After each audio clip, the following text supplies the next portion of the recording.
I'm Fred McMurray, which means this must be... Pillars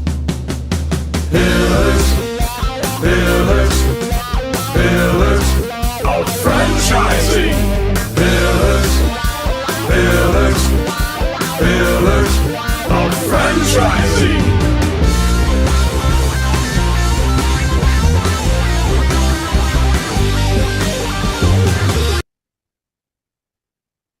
Good afternoon and welcome to another episode of Pillars of Franchising. My name is Kristin Selmeczy and we have another great show for you today. We'll be speaking with Mike Ringel, our favorite wealth strategist, and talk about why it's important to channel your inner Stephen Covey by beginning with the end in mind.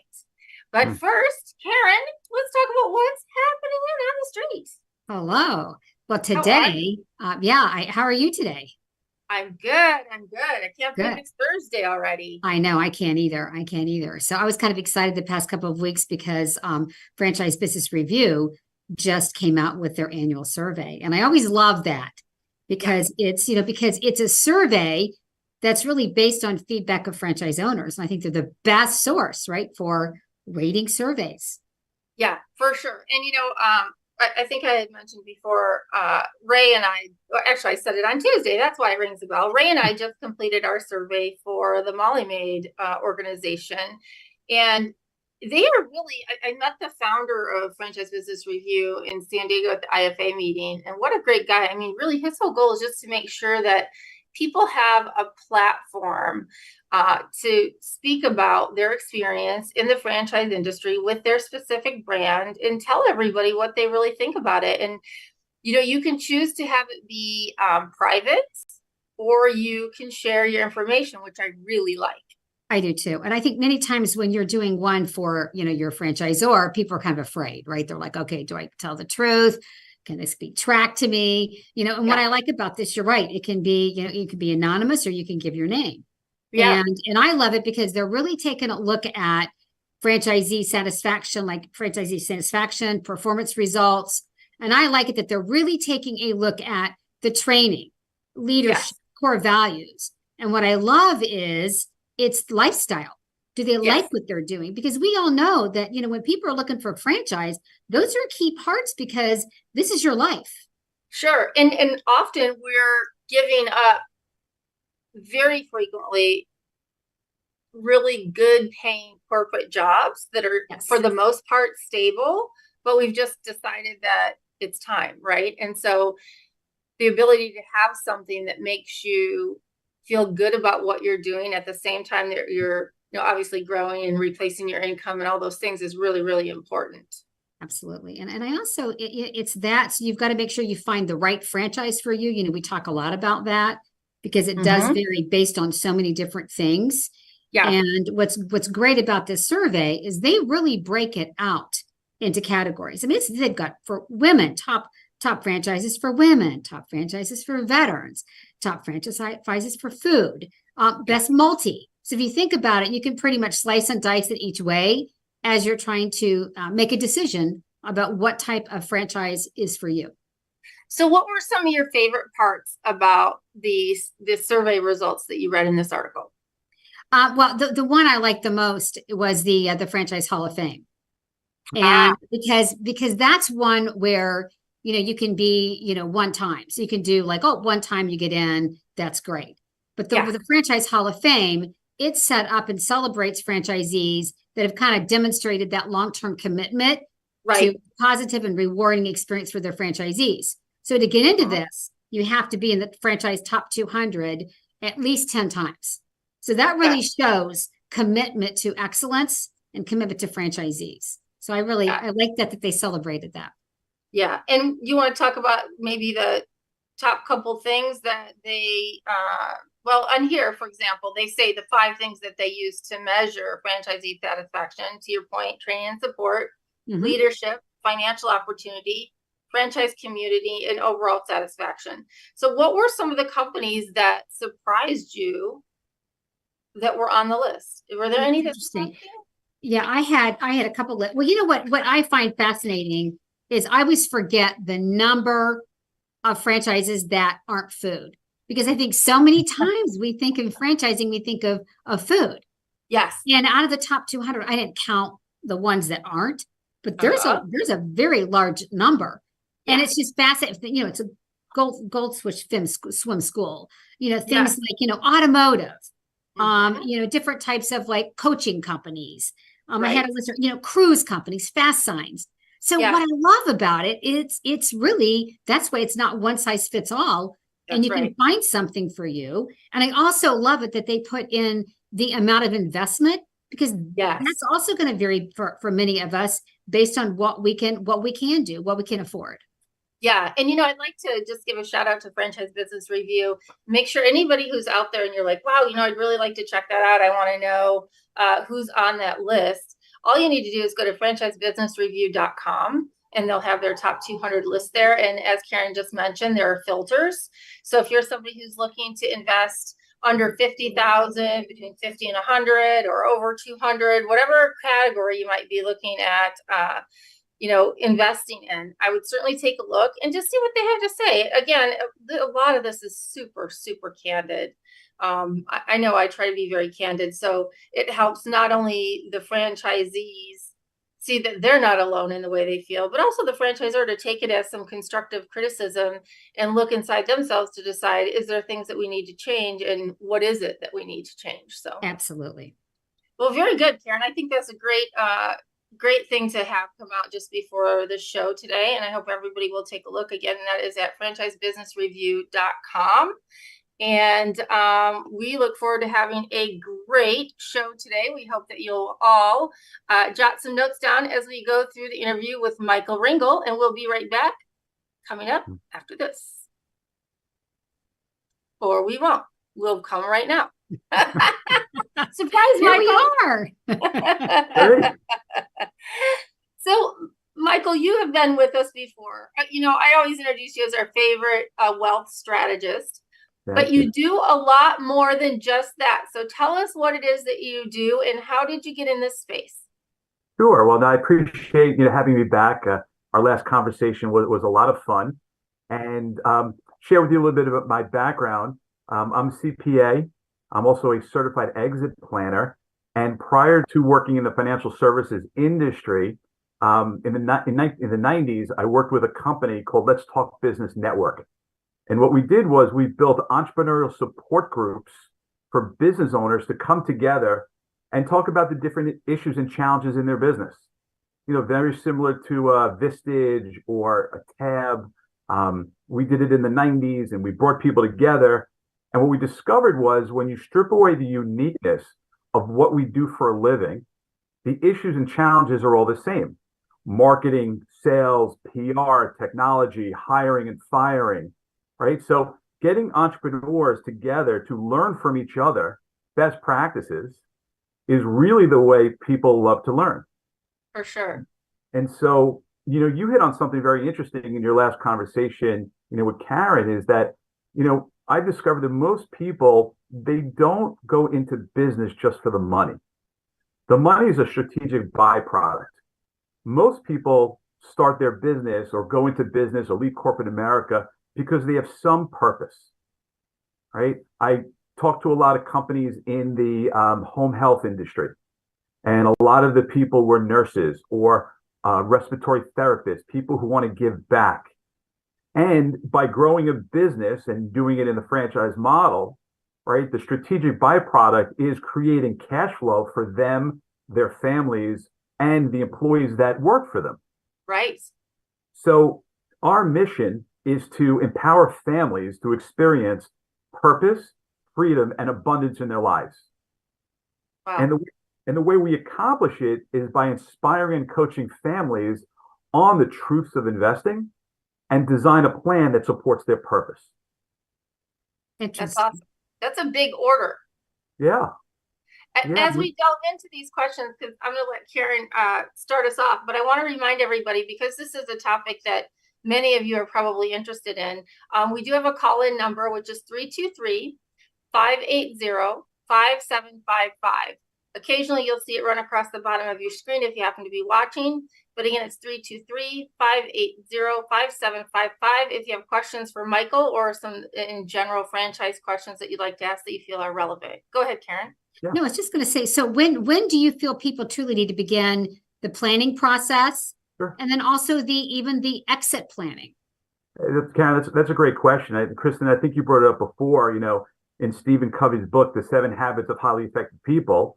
I think it's the eighth part of, sharpening the saw, but then it's the end in mind, right? So most people know how to get into business. They buy a franchise, they have a system. So the second day in business is the day they should start thinking about how they're going to exit their business.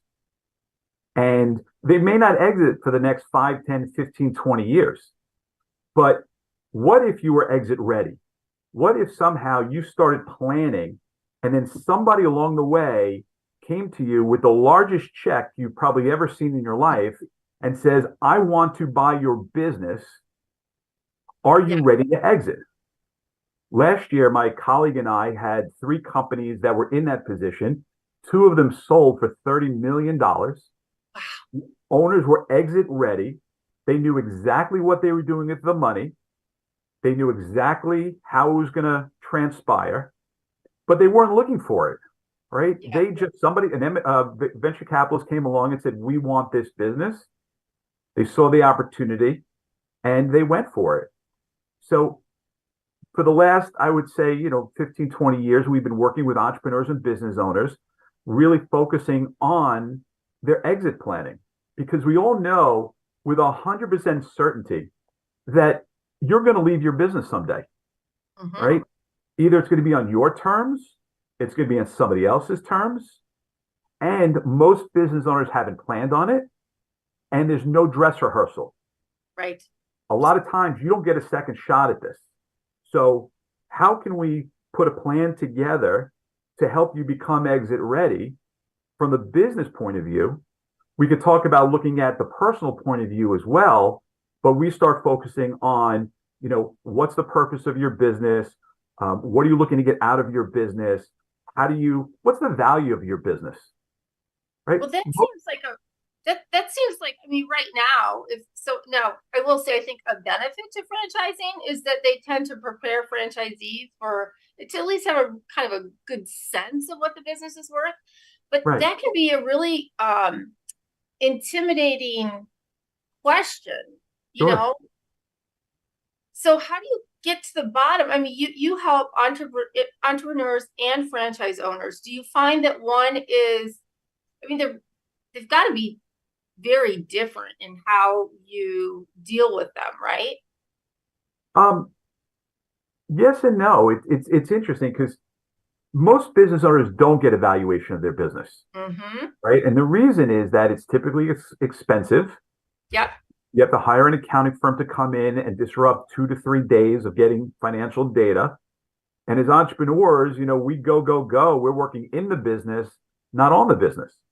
Well, we use technology, right? Basically big data that's out there, very similar to if you wanted to value your home, right? You go to Zillow.com, it uses big data, it gives you an approximate value of your home. Now, remember, something is worth what somebody's willing to pay for it. Yeah. Right? Absolutely. So, you go to Zillow and you go, well, my house is worth more, my house is worth less. But either way, it gives you an idea. Well, we have technology to do the same thing with 3 years tax returns, some financials, and a couple questions. We can create a 28-page report that says, here's the approximate value of your business today. Benchmark it against key performance indicators within your industry and with outside the industry. And then have conversation about it, because here's the thing we need to think about. How much money do you want to live on the rest of your life? How much cash flow do you need, right? To be able to live the lifestyle that you want to live? How much do you have on your personal balance sheet? And a lot of entrepreneurs don't realize that their business balance sheet, right, goes on their personal balance sheet, right? You own a business, it's an asset. Yep. Well, will the net proceeds of that business, when you take into consideration taxes, and taxes come into play if you decided to use your old 401k, right, to purchase the business, right? We need to figure out how to get out of that situation, because when you sell the business, all of that is going to be ordinary income when you take it out. Yes. Capital gains tax if you didn't use your old 401k from the corporate world to pay for the business. Yep.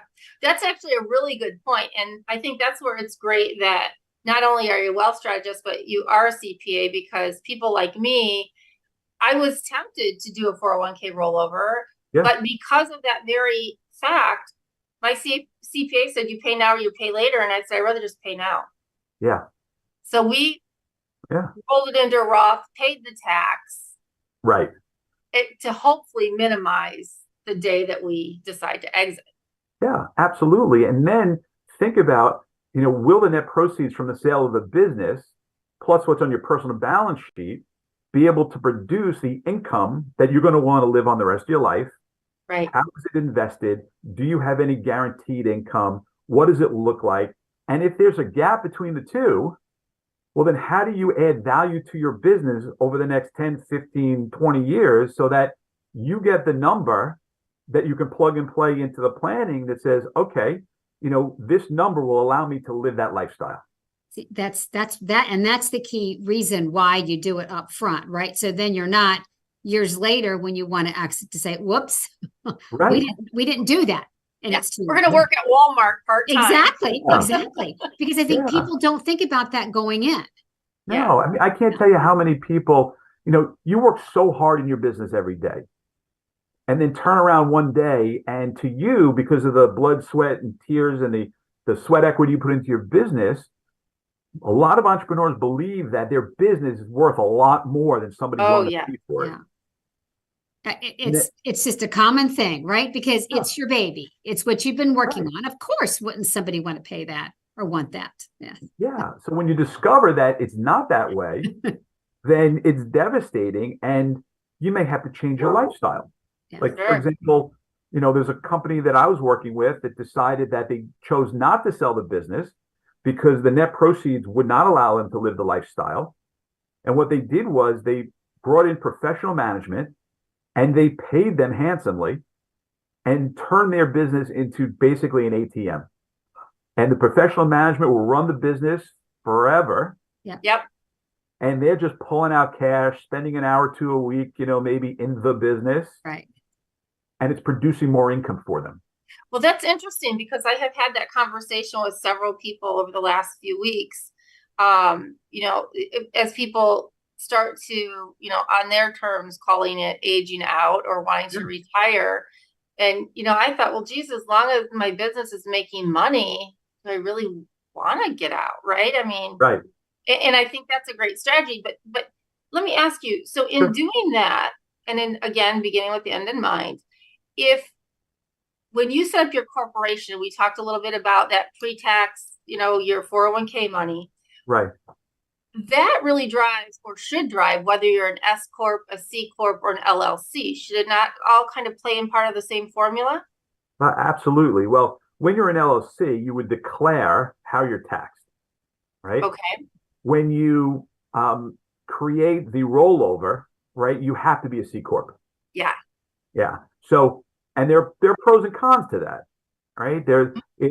If you keep money in the business, if you retain earnings, you're taxed at the corporate rate, but when you take it out, you're taxed again, which brings it up to what you would have been taxed at the S Corp anyway. So there are ways, even if you have an S Corp now or an LLC that's taxed as an S Corp, it may be advantageous to create a C Corp management company to be able to move some of those retained earnings in there, because you may not need it for a while.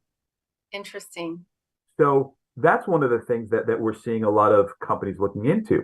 The other thing most business owners don't know is that, when it comes to employee retention, employee benefits, they know what 401k is, right? They put it together most of the time because they want to retain their employees. Yes. But they don't use it effectively in order to minimize taxes. For example, you can add on top of a 401k, and what people typically do is they go to their payroll company, and the payroll company says, just put together the 401k for me and just manage it. But what if you have a very profitable year? Well, you can create a profit sharing plan on top of it and put more money away for you, the owners, than just the, $22,000 a year plus match. Do you have to offer that to your employees too, or can you do it just as owners in that 401k? So it's a great question.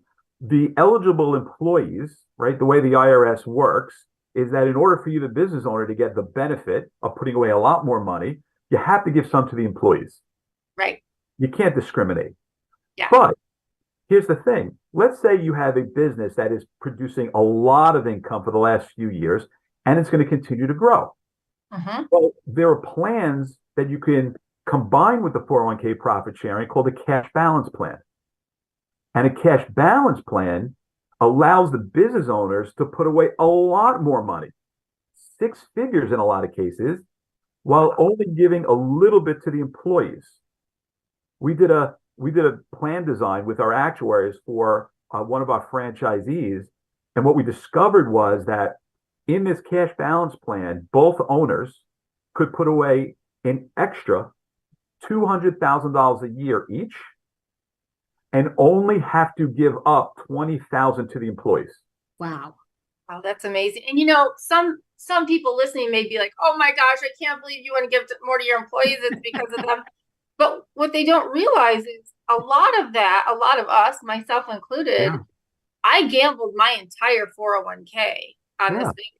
That is what opened and ran my business for the first several years. And so, yes, it sounds like you're being selfish, but really, I'm just trying to put myself back where I belong.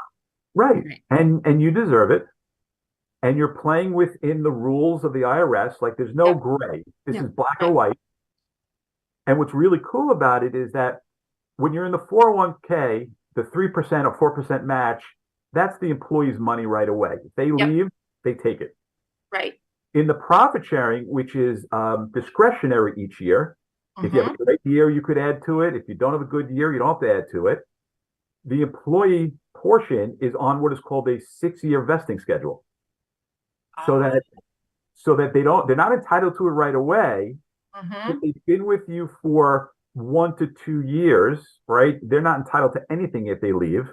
Right. And then it's 20, 40, 60, 80, 100. So if they're with you 6 years, they're entitled to it all. With the cash balance plan, they have to be with you for 3 years. It's called a cliff vest, meaning that after 3 years of employment, they're entitled to whatever you put aside for them. Interesting. Think about this. If you're getting 95% of the contribution, you put away 400, you have to put away 20 for the employees. Yeah. Your tax deduction at a 40%, is 80 grand. Yeah. No, I'm sorry, it's 160,000. You're giving away 20. Your net taxes are, 100, 120. It makes sense. Yeah.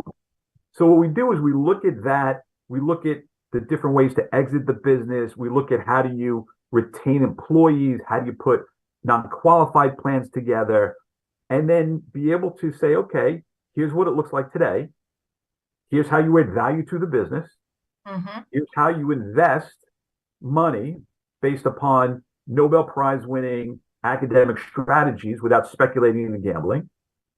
Here's how you create a pension plan in the future, right? Because that's what a cash balance plan is, right? I personally believe that the biggest downfall of the retirement system in the United States was actually the invention of the 401k. Because it put the onus on you, the employer and employee, to manage your own money versus working for a big corporation and getting a pension for life. Right. Exactly. Right. Agree. Yeah. And that must have been designed by the corporations too, right? Well, it was actually to minimize the amount that when I started my auditing career at Deloitte & Touche, I audited many pension plans. And I could not tell you, I couldn't believe how underfunded these were. Wow. So they know they have this potential future liability. They just don't have the money to pay it all today. Yeah. So they invented the 401k, the IRA. It's now up to us to do it. And that's why people go into federal jobs, civil service jobs, teaching positions. Right. It's true. My daughter started as a 4th grade teacher in New York City, and I wanted her in that system because of the pension. Yeah. Yeah. Well, Yeah. that's It is amazing. It is Yeah. amazing how much, right? And because I always get teased by that. I'm like, well, I don't have quite that. So that's why it's important as a franchisee Yeah. to make sure that we are thinking about all these different things and the different strategies to make sure that we're setting ourselves up to succeed, because we don't have that. Yeah. And we can create it on our own. That's right. That's what entrepreneurs do. So that's what we teach and we coach and educate people on. And then we give them the choice. This says, here's where you are today. If you continue doing what you're doing, here's what life might look like financially. Here are some choices you have. If you implement the choices, here what life might look like.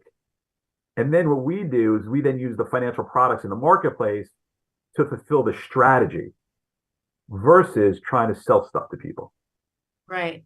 Which my industry has been known for having a really bad rap for people just trying to sell stuff. Yes. Yeah. So I like it. And what I like about your approach and how you're talking about this, it's refreshing because it's holistic, because you're talking about the financial, you're talking about someone's, you're tying it to them and their future. And the last piece is the employees. And you're tying it to like strategies with employee retention, because a lot of this, when you talk about exit planning, a lot of this then sets it up to, you got to find somebody to buy it. So the healthier it is, the healthier you are, you're going to be able to find I would think you'd be able to find a buyer faster. Yeah. And the value of your business will increase if you have your key employees locked into certain golden handcuffs that upon the transition and sale of the business, they're incentivized to stay with the new owner. Right? The owner wants that because they want the continuity. And if you tie in, like in corporations, they use the golden handcuffs and define deferred compensation.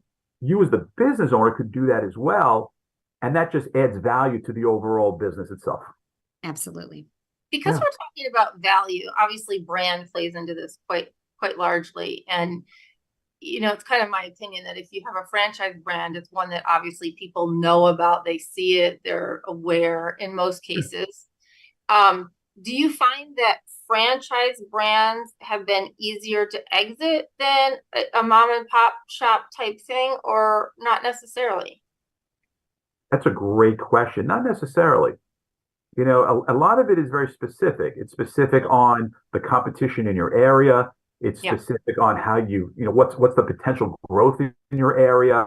Now, yes, the name of the company and, the amount of money that you have to maybe contribute to the marketing fund and the amount of royalties that you have to play into it.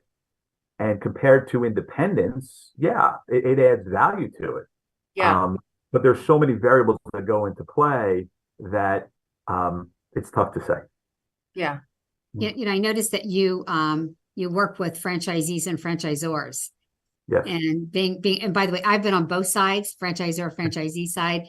And, it's interesting because there is a little bit of if you want to call it friction many times. I mean, many times franchise associations are kind of formed because there's kind of some kind of dispute or, whatever. A lot of times it's that way. It's not necessarily positive. I mean, do you find that to be the sentiment of people you work with? And, what are your thoughts as far as working with the franchisor or franchisee, and what's in it for both to work with you? I mean, we know the franchisee, but what about the franchisor? Yeah. So most of the people I work with actually come from the business association started by, like you mentioned, they started the business owners association because there was a problem, right? And everyone got together and they realized that, if they pool their resources, they could then fight the franchisor. And then once that issue is complete, they go, wow, you know what? We really like coming together to learn from each other. And for me, I found that working through the business owner associations is more powerful because the franchisor, a lot of times they don't want to, they're concerned about liability. They're concerned about, if I introduce, Mike to all our franchisees and something happens, well, who are they going to go after? Right. So, but the other thing is that a lot of the franchisors want to see a smooth transition, right, from one business owner to another. Sure. And if we could help them in that process. So it depends on how progressive the franchisor is. But from my experience, where I can really make a difference is is speaking at the Business Owner Association about this topic, whether it's in their performance groups, whether it's like at one of the national conferences, and just sharing this information. Like I was in January, I was asked to speak at a mastermind group of about 15 entrepreneurs in Aruba. Now, imagine telling my wife, honey, I got to go to Aruba January for work. For work. And she said, I'll go with you. Yeah. Well, unfortunately, she had to work. And then I'm sitting on the beach and it was 7 degrees at home. And she said, you know what, honey, you could stay an extra couple days. And I realized that was like a test, right? That was like a test of our marriage. So I came home. Sharp. Very sharp. Yes, very, very. And we actually, I asked them, how long do you want to talk for? And they said, well, you can have the whole morning session. So for 3 hours, we talked about this topic. Now, it wasn't me talking for 3 hours. It was interaction. It was conversation. It was sharing. We did worksheets. And at 2 hours and 50 minutes, we had 10 hours worth of material to continue with. Wow. And of the 15 business owners that were there, 9 of them became personal clients to help them with their planning. I think that's so important, Michael. I mean, and obviously we always ask you this question. People listening, whether we have people who are looking to buy or people who are currently franchisees, and like you said, we have emerging brands too, that not every emerging brand makes it. Right. How's the best way for them to contact you and kind of strike up this conversation? Because it sounds like it can be very involved and it's obviously very individualized, right? Based on what your goals are. Yeah, absolutely. My cell phone number, people can call me anytime, is 917-734-4748. Okay. They can send me an email. My email address is mringel@strategies4wealth.com, or through Facebook. I'm on there, through your site. They could just leave a DM.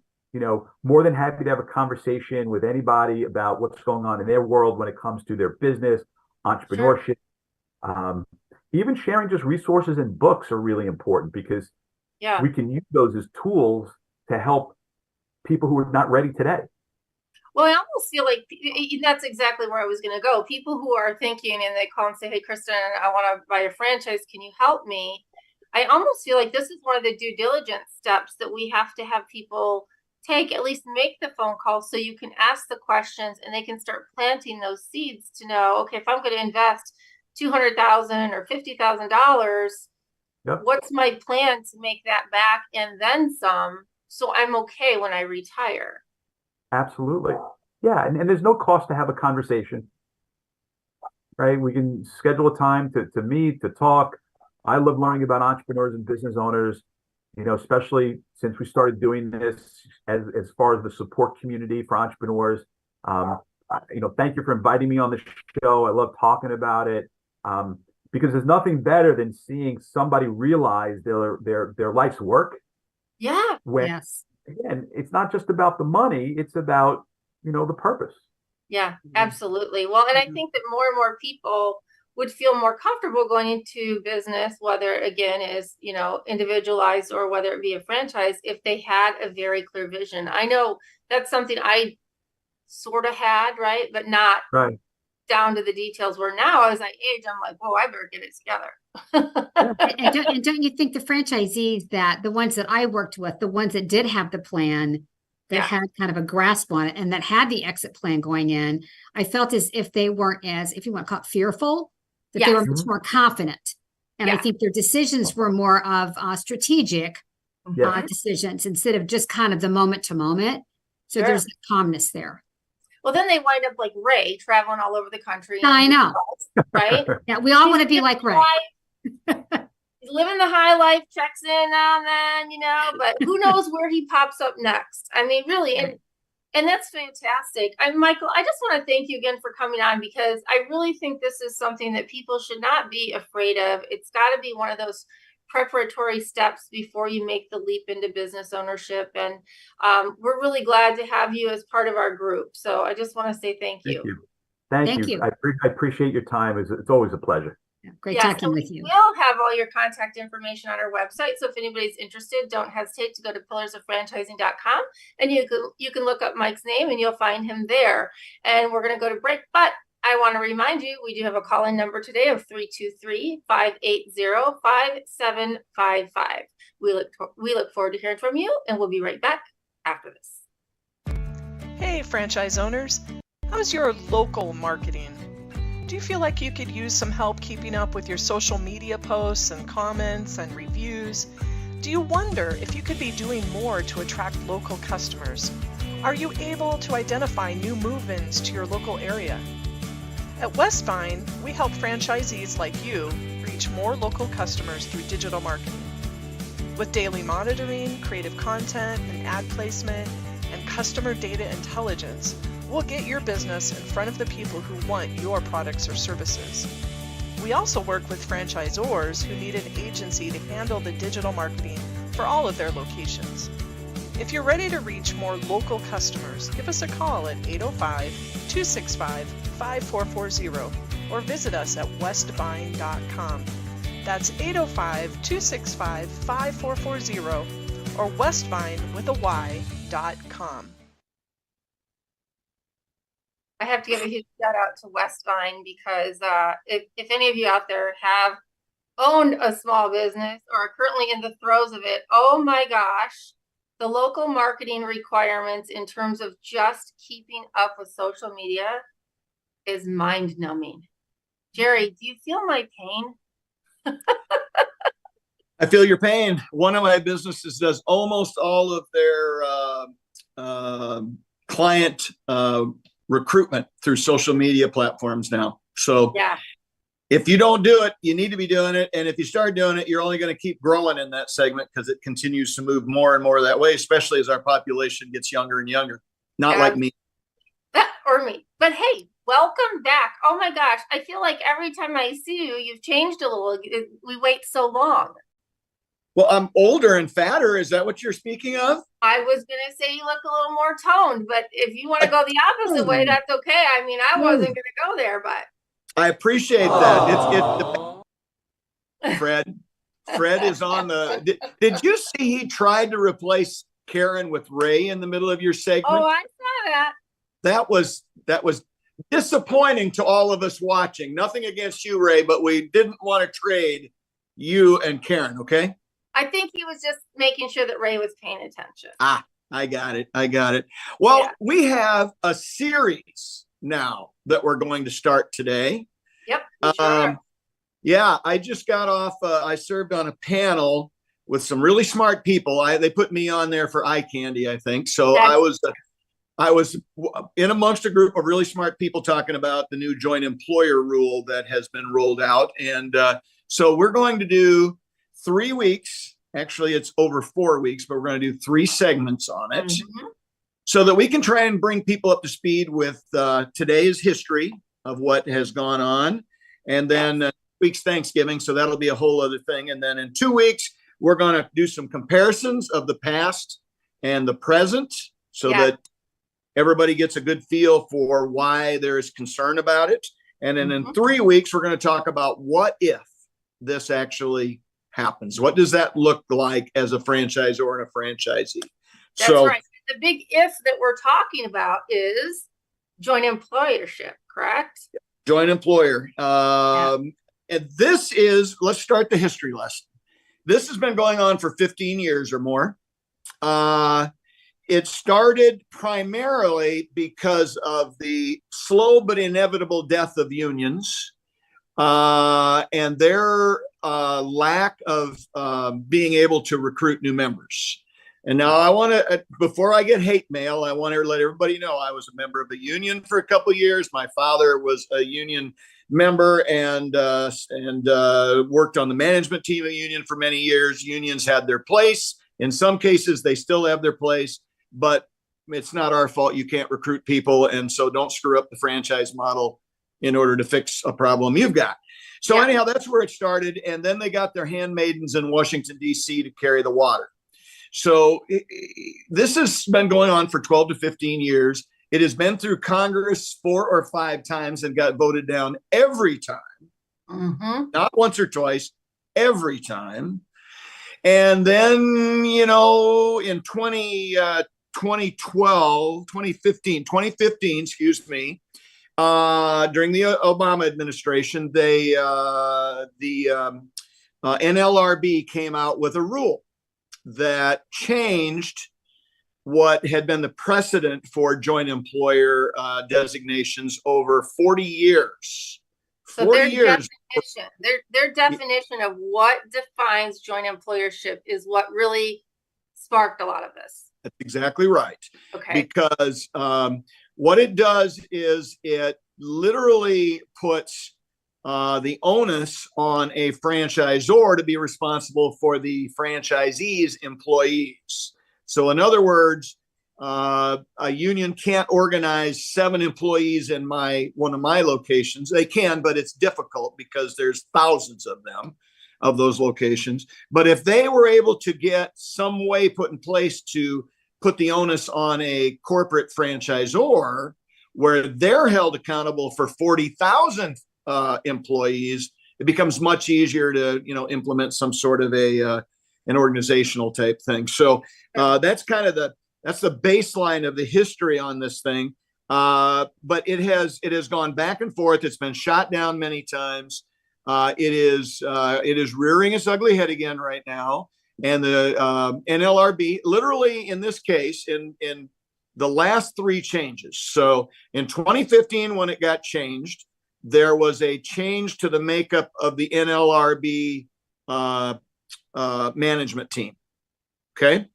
Mm-hmm. And then under President Trump, the management team changed back. And now under President Biden, it's changed back again. So literally it is following the changes to administrations right now as to what's going to be going on. And I got to tell you, many franchisees aren't paying attention to it right now, but franchisors have. Okay. Hallelujah. So, yeah, in 2015, when this thing actually took on some momentum under the then change to the NLRB rule, many franchisees saw subtle changes in the relationship between the franchisee and the franchisor. In other words, franchisors were offering less employee-facing support. So in other words, when it comes to some of the training things that were going on, those started being pulled back to some extent. Not en masse, not wholeheartedly, just the things that were maybe a little bit more prevalent to a joint employer ruling, they pulled those back.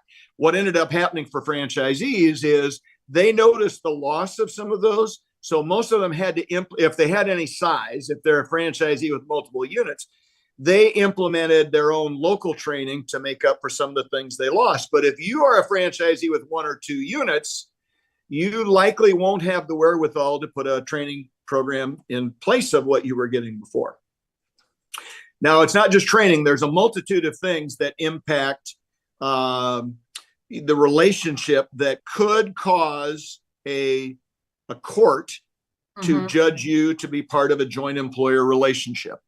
One of the things I brought up on the call today, a franchisor can do everything they can to insulate themselves from being judged. But let's take, for example, new technology. Okay. A franchisor rolls out new technology. As soon as they're comfortable with it in-house, they look for alpha and beta testers out in the ranks. Right. So they'll ask for volunteers, franchisee volunteers to do that.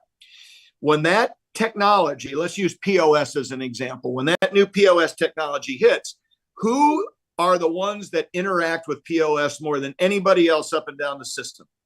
Your employees. Yep.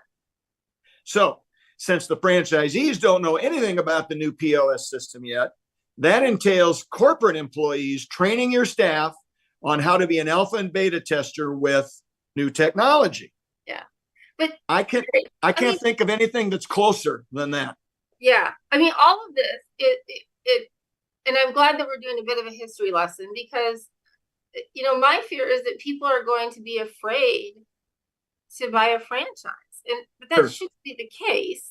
But with so much uncertainty, it's like, who wants to buy in the stock market when things are all topsy-turvy? Some do because they buy low, sell high. They've got that game down. But I mean, I tend to shy away when there are a lot of things that I don't understand, and when that's the case, I just stay away from it. Well, I do. We saw a little bit of that in 2015 to 2017, where there was a lessening of the interest in franchises. So we could see that again, but there's so many variables here. Choosing to not become a franchisee for this one reason is probably not the greatest decision if you really want. Back to Michael's thing, developing wealth and even being able to pass it along to your family and things like that. That's all part of the franchise model by many times over what normal small businesses do. So, deciding not to do it is probably not the right thing, because franchisors and franchisees are going to learn how to navigate this system to ensure that they don't get called out on joint employer. The other thing is, this thing's got a long way to go before it actually, it's supposed to take effect, I believe, the 26th of December. But there is already one massive lawsuit that's been filed against it. There is a huge uprising in Congress that's bipartisan across the aisle. One of the few things we can all agree on right now, it seems like, in Washington, D.C. But there are people on both sides of the aisle that love small business and franchising and so on. So they're working together to, basically tell committees that they don't have the right to make these rules, these laws that are really congressional based. So I would not, I would say, buyer beware. I think looking at systems that have a little less interaction back and forth, where even we've talked before about looking for units that take less labor, because that's just a given in the world we live in today. Well, with less labor, there's less opportunity for a joint employer ruling. So, there's lots of ways to look at being a franchisee without giving up on the dream just because of this one issue. Yeah. Okay. So certainly a closer look at what type of model that you choose. Are you also suggesting, Jerry, that that you don't necessarily want a franchisor that has such complicated systems that they need to be involved in the local franchises to help train and things of that nature? Or well, I think that boat sailed already. I think literally all franchisors are trying to do everything they can to maintain that insulating buffer on the employee side. So I don't want to suggest anything related to that, because I think, we adapt, we move forward, we adjust, and things are going to be fine with that. But back to the technology thing, there's simply not a great way to roll that out and ensure that you've got a system that'll work across a large platform unless you put it out in the field and have people actually use it in day-to-day interactions, checking clients in and out, those kinds of things. So that is, one of the suggestions on some of these things is to have more third parties in the middle.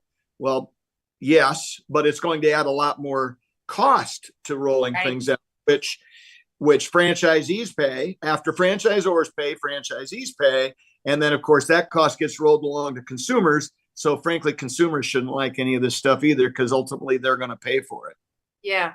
Well, that's a good thing to make sure we share with everybody who's voting. But Jerry, so one thing I want to have you tell our listeners, because at the end of the day, everybody has to take some personal ownership over this issue and get involved. What is a great site, or where would you recommend that people go to learn more about what is going on and who they can talk to in kind of I'm one of those like books for the dummies, keep it simple, stupid.